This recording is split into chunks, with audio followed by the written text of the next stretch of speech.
Hey, good morning. Assalamu alaikum and kia ora. And today is another version of RISE 2025 ambassador interviews where I get to interview some of the most amazing women and men, actually. And this morning I'm joined from London, all the way from Shepherd's Bush, one of my favorite places in West London, by Salma El-Wardany. Good morning, Salma. Good morning. How are you, Rachel? I'm great. Did you like my assalamu alaikum? I think it's perfect. Really good pronunciation. Good. Well, thanks for joining me this morning, Salma. It's a real joy. It's a real pleasure to see you again after our Mammoth week in France and London. Absolutely. It's lovely to be here. Thank you for asking me to do it. Yeah, you're welcome. So we were part, so everyone knows, we were part of this pretty epic week with probably about 35 to 40 global talent thought leaders around the Top Recruiter series, which was Top Recruiter 5. And so thanks to Chris Lavoie, we all got to be together in a castle in the middle of Nantes, France. It was a wonderful experience. It was fabulous. And I met some amazing men and women. And one of the people, and there's a few more to come as well, that I really connected with was Salma. And so Salma has her own business. It's called Digitally Human. She's all about creating an amazing experience in this recruitment and talent space, but she's so much more than that. So I'm going to get Salma to introduce herself and just let us know what brought her here to where she is today as a very empowered Muslim woman living in the heart of London. Salma. Okay, thank you for that lovely introduction. So a little bit about me. I'm half Egyptian, half Irish Muslim woman, like you said. Born in Egypt, came to England, when I was toddling around, and we've lived here ever since. And myself, I've always been a writer, writing away all these years, and which I guess is what has brought me to this space and was one of the reasons I was on Top Recruiter and why you and I had the pleasure of spending that week together. And currently, like you said, I'm working within the talent space and with other companies to make them kind of more human and bring that human element into their business. And that's the business side of things. And then on the other side of things, I'm a writer, blogger, write a lot about kind of the Muslim experience in the West and how that is tackling those dual identities for young Muslims, growing up in England or growing up in America, Australia, New Zealand, in those kind of Western worlds where you're juggling being a Muslim, pretty much in a world that doesn't take kindly to Muslims, especially with the media. And I'm really passionate about that. And I'm writing a book about that. It's what I did my master's thesis on. I'm so passionate about that representation of Muslims within kind of entertainment, the arts, culture, just in the public eye. So that's what I'm working away on. Yeah, and I really connect with what you're saying, Salma. I had the privilege actually of living in the Middle East, in Qatar, for 4 years, and all of my experiences with that culture were very positive. All of my experiences with Muslim women and men were just hugely uplifting and enriching. And so for you to shine a light on, the things that you're facing as a Muslim woman in a Western world, in a millennial generation, I think is so important. So thank you for doing that. I think really to start off, which I love starting off with, is around your inspiration. And so I know about who your inspiration is, but would you share that with our audience? Thanks, Salma. Yes, of course. So I'm not sure if most women say this, but my inspiration is 100% my mother. She's an incredible woman, and she's I've learned everything from her. I was home educated as well, so my mother really has honestly taught me everything that I know. she's an Irish woman, converted to Islam, kind of raised Roman Catholic, converted to Islam, kind of went off to Egypt, lived there for 9 years, speaks, fluent Arabic, learned all about Islam and just kind of came to it and, found a real affinity with the religion. Kind of moved back to England, raised me and my brother, an ardent feminist. That woman raised me to question everything, to never just take answers from the patriarchy just because I was told to. And as a woman, she really taught me to roar. And she's just an amazing woman. Like, she's gone through so much, and I just kind of look at her and go, how are you still standing? And just because she taught me to question everything, I think she's amazing. And so that, what I didn't know is that you were home educated. So that's something new for me. I think that's fantastic. I see a big movement, actually, of potentially home education, especially with the technology that we have becoming more and more popular. But you told me a really great story, which I think was about a stand that your mother took. One of many. Yes. And I'd love for you to share one of those many, because I think it really shows, I suppose, the shift in what feminism means to us in a modern day, and how maybe your mother came up through maybe a different journey of feminism as opposed to the one that you or I have today. Yeah, absolutely. I think it's constantly evolving, and it's constantly, and it's very personable to that individual, isn't it? My version of feminism is going to be so different to the next person's because it's such an individual thing. And, my mother's probably faced different challenges that I haven't had to face, and vice versa. And so my mum, because she's an Irish convert to Islam, there's been a level of rejection on quite a lot of levels, because the Irish community, there's a rejection there because, oh my God, you're giving it all up and you're going to Islam, which is this strange religion that no one knows anything about, and anything we hear about it is really negative. But then also she's kind of been rejected by the Muslim community because she's this white woman coming, and they have their own prejudice and their own inherent racism, and it's like this white woman who's so highly educated and really educated herself about Islam. So a lot of the times she knew more about Islam and the teachings of the Prophet and the history of it than maybe someone who'd been born and bred into the religion. So there was kind of a level of rejection for our community from there. And because my mum wasn't raised in a Middle Eastern background, let's say, or, in a kind of a system that told her to culturally be quiet and kind of know her place. So she kind of like burst into this scene, this like Muslim community where we grew up, and kind of would always question everything from the men of the mosque, of our local mosque, who kind of the society who ran the local mosque and kind of made sure everything was okay. And she would question everything that they did. And, when they said stuff, she'd be like, hang on, this isn't right. And, once upon a time, we didn't have space for women in our mosque on a Friday, which, Friday is the day Muslims go to the mosque, a bit like Sunday and Mass for Christians. So Friday is the day that everyone goes to the mosque. It's our holy day. And our mosque didn't actually have a space for women, so only men could pray in the mosque on a Friday. God, my mother was having none of it, just absolutely none of it. She was like, this isn't right.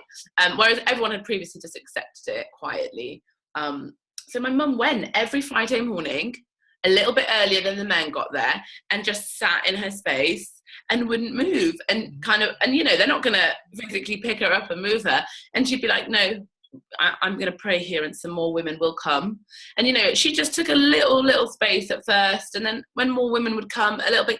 And every Friday, really early, before the men got there, she would just go and sit there and create a space for women. And now, years later, there is a full-blown space for women in our mosque on a Friday.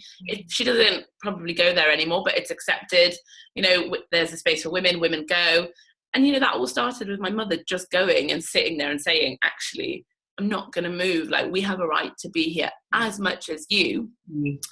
And just created a norm from sheer stubbornness. I love that.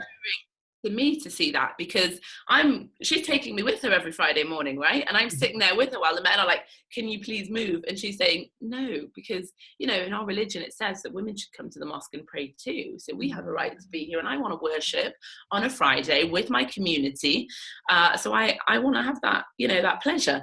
And I watched that, and at first I would think like, oh, maybe she's just looking for a fight or something. And then as I got older and older, I thought, it kind of really opened my eyes to, the amount of things that can happen to you and that can just put you in a certain place if you don't question it and say, actually, no, this is how it should be, which was very inspiring. Yeah, and I love that story, and that stayed with me ever since we were in France and you shared that with me. And, it is the small things. It is the small things that can really transform culture and society. And so you, Salma, are in a different generation. Yeah? And, I'd really like to get your take on where we are today. So your mother sat every day on a Friday to create space and, to really stand for what she believed in. And now many women are able to sit in your mosque and many other mosques I know around the world. And today you find yourself, in a different generation. What is it that you are seeing today? Where are we today in terms of equality? I really do worry about it, actually, because we've got to a stage where everyone, we're talking about equality, and it's something that everyone, businesses are talking about it and say, we need to get equality on boards, we need to get women involved, and there's this general assumption that actually we've made it because we're all talking about it, and because we're more aware of it than we were 10 years ago or even 5 years ago, then it's fine. I remember a guy saying to me once, like, oh, well, you've got everything that you want now, like you don't need to keep banging on about it. And I'm like, actually, this is the time we do need to, because we've made a bit of headway and it's so easy to regress. So actually this is the time we do. And because there's this assumption that maybe we've made it, I find that we kind of regress a little bit. And I think, it's still so prevalent. I think, there's still so much work to do, and there's so much talking to be done. And that, it's the little institutionalized, sexism or racism, for example. It's not the big acts, like you said, it's the little everyday acts. Maybe we don't need someone to go out on a huge march. It's actually little things that need to be done every single day consistently to make a more equal footing. And above all, it's women talking about it. And I talk to so many women, and then I get this really worrying response sometimes where they're kind of like, oh, I'm not really bothered about it because we're good now. And I'm like, well, actually, you're probably still getting paid less than your male counterpart. So we're probably not so good. Yeah. And I think we really do still need to be talking about it. Yeah. And that's what I love about your writing as well. So I know that you write and you blog a lot.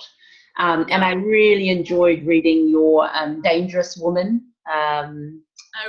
post. I thought that was fantastic, and I would recommend that if you want to read some of Salma's work.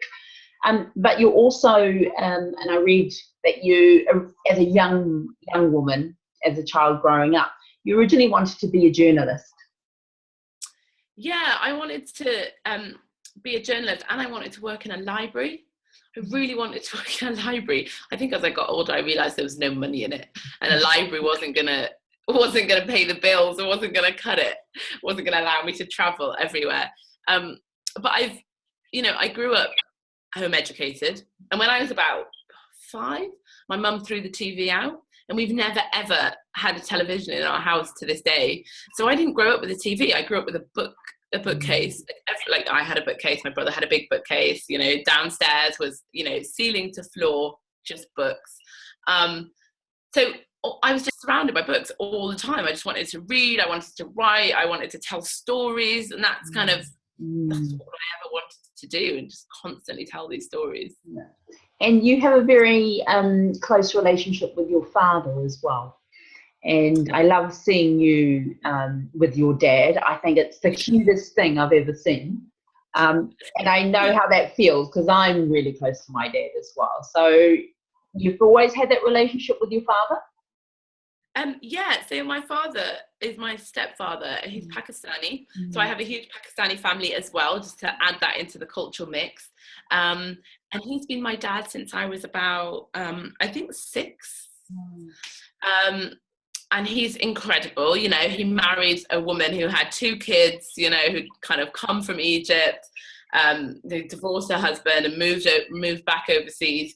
And the man is just phenomenal. He's got the biggest heart ever. And, you know, my grandmother used to say to me when I used to say, oh, you know, my dad, she used to say, well, he's not your dad. He's your stepdad. And I adamantly, even as a child, I'd be like, no, he's definitely my dad, you know. And I always say this: it takes more than genetics to be a father. Yeah. And you know, the man has unequivocally been mine. And you know, he comes with a very different set of, you know, he's been raised in a very traditional Pakistani community. You know, he was born in Pakistan, came over, you know, has kind of a different view on the world, I guess.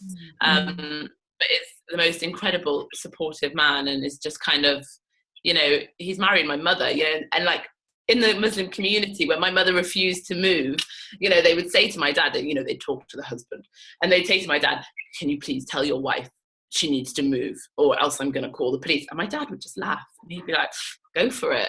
I'm not going to do anything. Like, go do it. Like, and he always kind of just gave me and my mother all the freedom to fly and do whatever it is. I love it. And can I ask you, Salma, there is a lot of Muslim women who wear the hijab. Yes. And so I've always, you know, I have a lot of Muslim friends, so I understand why some of them wear it and why some of them don't wear it, and especially when you're living perhaps in more of a Western society rather than somewhere like the Middle East. What's your take on wearing hijab? So, my mother is veiled. She wears a hijab. I used to wear a hijab for 6 years. I wore the hijab. And I did it, you know, you grow up and you're influenced by the people around you. So I saw my mum wearing it and my mum's friends wearing it. And I was so desperate to wear it. And I really wanted to be part of that. My mum said, you know, when you're older, you know, you can make a decision about that. So I always really wanted to wear it. So then kind of when I came of age, I started wearing the hijab. And then as I got older and I grew and I kind of, you know, went to university and started to go through lots of different changes and experiences, just growing into a woman, I guess, you know, I kind of, I would wear my hijab very differently. I kind of tie it in a turban, put flowers in the side, you know, kind of really made it my own. But then sometimes I'd go out and I'd kind of take it off when I got around the corner of my home. And then, you know, before I got home, I'd put it back on. And, you know, I knew at that point I was only wearing it for my mum, and I didn't want to upset her by taking it off. But I thought, I don't know if I do want to keep wearing this. But at the time I wasn't praying, or I wasn't kind of doing anything else in my religion, but I still had a real emotional connection to it. So I remember I kept the hijab on as a conscious decision, not because I feel that in our religion we need to or we're obligated to wear it, but I kept it on for me because for me it was kind of my last tie to my religion, and it was the one thing that was keeping me, I felt, you know, in Islam as a Muslim, and I didn't want to lose that. So I kept it on. And then after I finished my master's, I moved to Egypt, and I lived in Egypt for 2 years.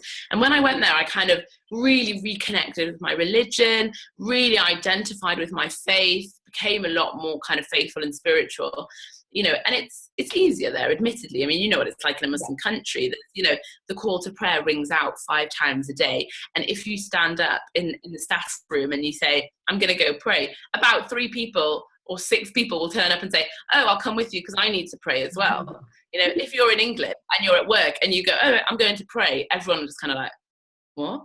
Yeah. What are you doing? And you're kind of ostracized and you're a little bit weird. But it was so easy to be Muslim then. And I so connected with it. And I felt, actually, I don't need this one thing keeping me anymore because it's so strong in my heart. And, it, you know, I'm fine. And that's when I decided to take it off. So I actually took it off when I'd moved to a Muslim country, which is kind of a little bit odd. People generally do it the other way. But I just felt, actually, I don't need this anchor anymore. I'm good. And that's when I took it off, you know. And I've always said this, like, hijab is a concept of modesty, and that comes from within. That doesn't necessarily come from covering, Yes. covering your hair. Yeah, great. And I ask all of my Muslim friends the same question, and it's as we said at the beginning, the perspective is different depending on who you speak to around equality. Yeah, it's very personal, and it has to be something that you want to do every day, because it has to come from you. And if it's coming from kind of your parents saying you have to wear a headscarf, that's not driving the right behaviors, and it's just going to lead to resentment, and it's never going to go down well. Yeah. And so in the space that we're in now, as a millennial woman, what do you do actively to shift the dial, to push the barriers, to break through the glass ceilings, as I've been going on and on about for years, around equality, in particular gender equality in leadership, in boards, and I suppose into corporates, which are typically your clients? Yeah, I think you have to be vocal. I think sometimes there's this assumption that you need to do this great act, and it's not. It's actually, let's just be vocal about it every single day, day in, day out. Because if I'm not talking about it, then who's talking about it? And if I'm, for example, sitting in an office environment in the corporate world, and I hear a really sexist joke, for example, something that's directed at women, it's not appropriate. If I don't say in that moment, hey, that's not okay, you actually shouldn't be saying something like that, I'm not comfortable with that, or that's not, very gender, based on gender equality. If I don't say that, then who's going to say it? If I don't let them know that I'm uncomfortable with that, how do they even know that those boundaries or those barriers exist, right? And a lot of the time you get unconscious bias. And you get men, kind of indulge in this laddish behavior, and I necessarily, it's not coming from a malicious sexist place where they're kind of like, I hate all women. It's just this, it's been drummed into them culturally, and they don't even think about it. So actually, someone needs to be saying those things and saying, actually, hey, have you actually thought about what you're saying? And is that the right behaviors that you want to drive? And a lot of the time they kind of stop and go, oh, actually, I never thought about it that way. And it's relentless, and I used to work at a huge corporate. It was a global PLC, and there was so much sexism running around there. And I, encountered personally, and, and it's not nice. And even as a strong, confident woman, there's times where people can say things and you feel so uncomfortable, and it can really upset you, and you think, oh, hang on, is this right? And I remember I had an instance with a senior member of staff in the corporate world, and he said something very inappropriate to me, and I remember going home, getting into bed and crying about it, being really upset and thinking, I'm not going to say anything, because what's the point? If I say anything, I'm putting a nail in my coffin on my career in this organization. And then I woke up the next day and I was like, absolutely not. I'm definitely going to say something, because even if it messes up my prospects at this organization, it might help the next woman behind me. And I have a duty and a responsibility to help the ones coming after me. So I'm going to say it. And I did end up leaving that organization, and it was the end of my career there, because, I irritated or told on the wrong person to someone who's quite high up, and they didn't like that. But actually, you have to just continually, day in, day out, keep talking about it, keep calling it out when you see it, because if we're not the ones to do it, who's going to do it? Absolutely. I totally agree with you. Calling out bad behavior, full stop. Men, women, I think we have the right to do that. Yeah, and I've done it with women as well, and they've said stuff, and I'm kind of thinking, and I've said to them, we get enough stuff from the patriarchy. We don't need it from you as well. We don't need it from our own. Like, I need you to be not saying stuff like that. Yeah. And as well, I think just having those conversations with men, because a lot of the problem with kind of trying to get gender equality is that we need to get men on board. Like, I don't need to be talking about it as much. I need the men to be talking about it. And when something happens in the office like that, I don't want to be the one to say, hey, that's not appropriate. I want the guy next to me to say, hey, don't do that. That's not appropriate. Because, behavior from your own gender will really have a bigger impact, because I'm just another woman complaining about it, aren't I? And they've heard it all before. I want the guys next to me to stand and say, dude, that is not good behavior. Yeah. And that's when we know when we're really shifting the dialers and we get that conversation going. I totally agree with you.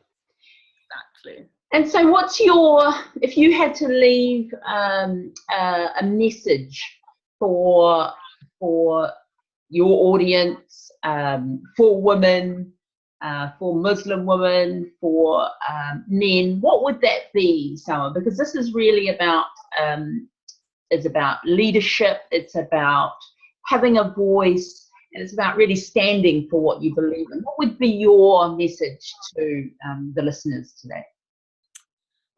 I think you've kind of hit the nail on the head when you speak about having a voice. I think, you know, have your voice. Women, Muslim women, men, we can all give in to this kind of peer pressure from society, from our religious communities, and there's this real pressure to just kind of not say anything because we don't want to rock the boat, especially with Muslim women, you know. And growing up as a Muslim woman in the West, you know, we have dual lives.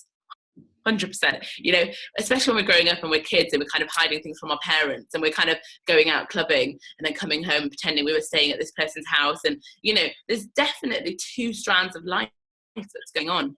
And, you know, in the Muslim community, you won't talk about that side when you're at the mosque with all the other community, and, you know, they're split. But over the last few years, I've really encompassed both of my lives because it's all of me and it's all of my identity. And I'll talk about my Western experiences as well as my Islamic experiences because I really want them to come together and form a kind of a united dialogue. And I think that's the point, is consistently having a voice and being who you are and not hiding those different facets. Like, I've known guys to be uncomfortable around sexist behavior, but they don't say anything because they want to be one of the lads, and they don't want all the boys to, like, you know, take the mick out of them later. You know, so there are pressures for men, for women, for Muslim women to kind of not say anything. But it's not saying anything that probably got us into this mess in the first place, you know. And it's actually my biggest message is, let's just keep talking about it, which is why I keep blogging about it and why I keep talking about it on my Instagram. And sometimes you feel like a broken record, but actually we need to keep, to all of us need to keep talking about it as much as we possibly can, because when we talk about it, we normalize behavior as well, you know. And when everything's hidden and taboo, it becomes, you know, something that we shouldn't talk about. When actually, if we're talking about sexism in the workplace consistently, we're normalizing that behavior, and we're normalizing behavior for men to act in a certain way, and that's actually what we need to do. Yep. So they continue to talk. Amen to that, Salma. Honestly, I think that is the key, and that is why I invited you on today to interview you and hear your voice, because you have a really articulate way of describing how you feel, what's really important to you. And I know that other Indigenous women, as part of the RISE2025 movement, and it is a global movement, will really connect with what you're saying. And this is not just Muslim women. I know that Māori women, where I live here in New Zealand, who I'm working with, will really connect with what you have to say as well. So, you know, thank you to your mother for bringing up such a articulate, intelligent, inspiring, purposeful young woman.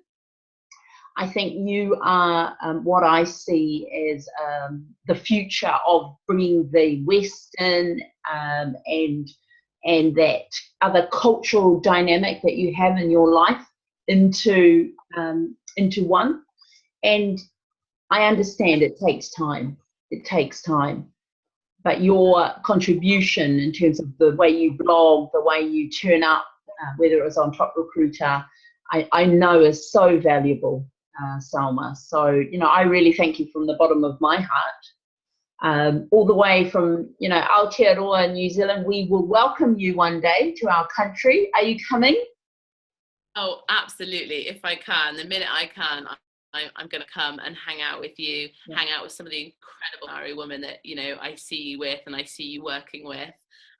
hike up some mountains, and just have great conversations over great food. That's the dream. Hopefully one day, Rachel, you and I will once again sit and share dinner and break bread together over a table. I so look forward. Yeah, I mean, you're such an inspiring person yourself, and you bring such a warmth to everyone. Like when we met on Top Recruiter, it was so easy to talk to you. Just naturally bring it out in everyone. So I do sincerely hope that one day in the near future you and I will sit together again. We will, my friend. And so on that note, I want to thank you. I want to wish you the best day, because it is Thursday for you, Thursday morning. 10 o'clock. So I wish you a blessed day, my friend. And I know that we will break bread again together. And it may be in another castle as part of Top Recruiter 6. Who knows? Who knows where it'll take us. So have a great day, Salma. Bye. Bye. Thank you so much for having me. Thank you, Salma. Bye.